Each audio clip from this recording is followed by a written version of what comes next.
آج سے تقریباً 25 برس کے لگ بھگ پہلے 25 برس قبل کسی مزار پر پرانے اولیاء میں سے کسی کے مزار پر مجھے ایک سید عالم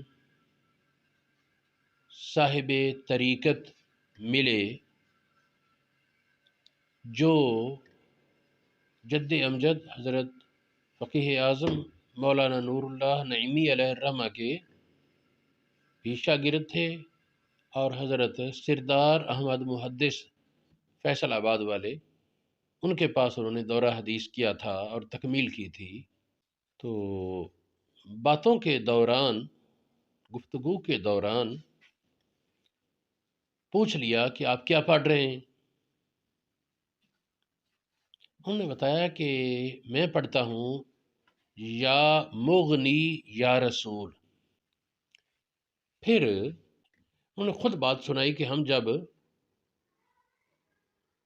محدث اعظم پاکستان سردار احمد صاحب کے پاس پڑھا کرتے تھے، ان کے پاس دینی اور دنیاوی نعمتیں اور رحمتیں بارش کی طرح برستی، اور ہر وقت وہ لوگوں کا رجوع عام بھی، اور برکات کی کثرت بھی، اور کرامات کا ظہور بھی۔ تو ہم طالب علموں نے ایک دن سوچا کہ حضرت صاحب کچھ پڑھتے رہتے ہیں، کیا پڑھتے ہیں؟ اندازے لگاتے رہے۔ پھر ایک بات پر ہمارا اندازہ اکٹھا ہوا، سارے ساتھیوں کا، کلاس فیلوز کئی حضرات کا، یہ پڑھتے ہیں یا مغنی یا رسول۔ ہونٹوں کی حرکت سے ہم نے یہ اندازہ لگایا۔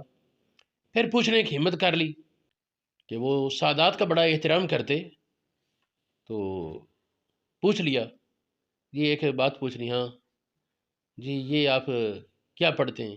فرمایا تمہیں کیا لگتا ہے کیا پڑھتا ہوں؟ انہوں نے کہا جی ہم تو یہ سمجھتے ہیں یا مغنی یا رسول پڑھتے ہیں۔ مسکرائے اور فرمایا کہ ہاں پڑھا کرو۔ یہ ایک ایسی چیز ہے، وہ سید صاحب نے بتایا تھا کہ اس میں کشف بھی ہے، دلوں کے راز کھول جاتے ہیں، تسخیر بھی ہے، اور اللہ رب العالمین کی نعمتوں کے حصول کا بہت بڑا ذریعہ ہے۔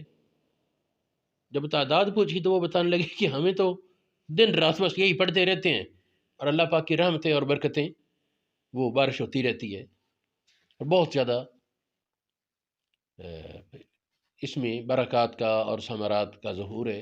اس میں کشف القبور کا بھی راز ہے، اور بھی کئی چیزیں اسی وظیفے میں مضمر ہیں۔